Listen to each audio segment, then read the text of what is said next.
Hai rekan-rekan, berjumpa kembali dengan saya Suci. Pada kesempatan kali ini saya akan membahas mengenai the value and risk of creating an AI. Nah, pada sesi ini rekan-rekan diharapkan mampu untuk melakukan kuantifikasi program nilai dan biaya, memahami risiko terkait penerapan enterprise arsitektur. Pada sesi kali ini akan membahas nilai dan risiko yang terkait dengan pembuatan enterprise arsitektur.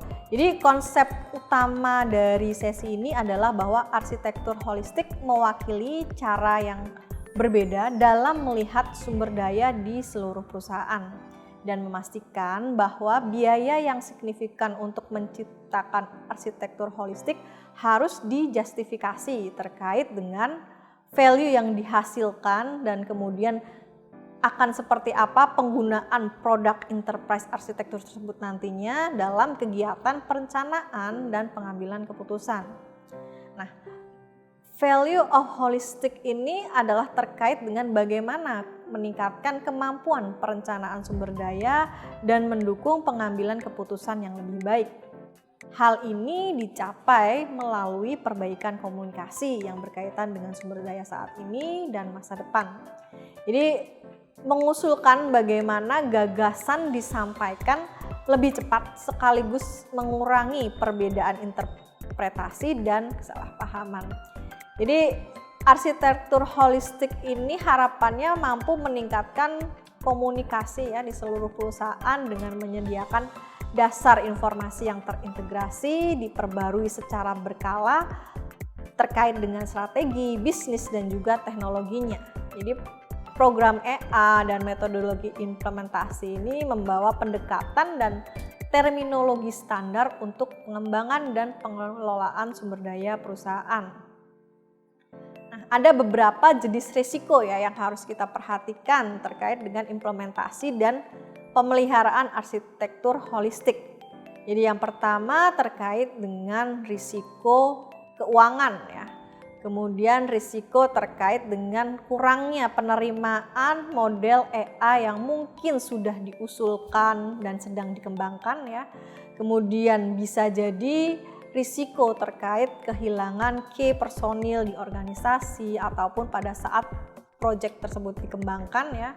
Kemudian terkait dengan risiko penundaan jadwal maupun variasi dari tools yang digunakan untuk membuat sebuah dokumentasi ya. Nah, selanjutnya dalam mitigasi risiko, identifikasi dan mitigasi risiko bukanlah aktivitas satu kali. Jadi hal tersebut merupakan sebuah tinjauan manajemen berkelanjutan yang merupakan inti dari program enterprise arsitektur. Nah, selanjutnya kita masuk kepada bagaimana mengukur nilai dari program enterprise arsitektur itu sendiri. Jadi yang menjadikan EA ini punya value diantaranya adalah bagaimana enterprise arsitektur dapat memperpendek siklus perencanaan.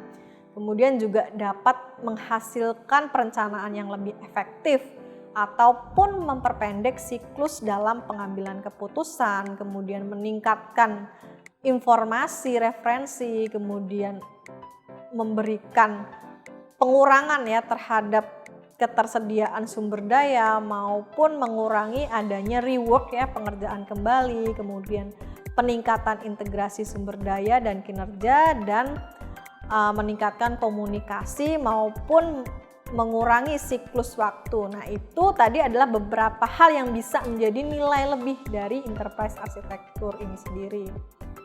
Oke, nah selanjutnya kita bisa melihat variabel-variabel apa yang digunakan untuk mengukur biaya program enterprise arsitektur. Di antaranya ada terkait dengan administrasi program, kemudian tunjangan, biaya lapat, platform, skenario, wawancara, dan terkait juga dengan pembelian lisensi maupun pembayaran rutin untuk dokumentasi.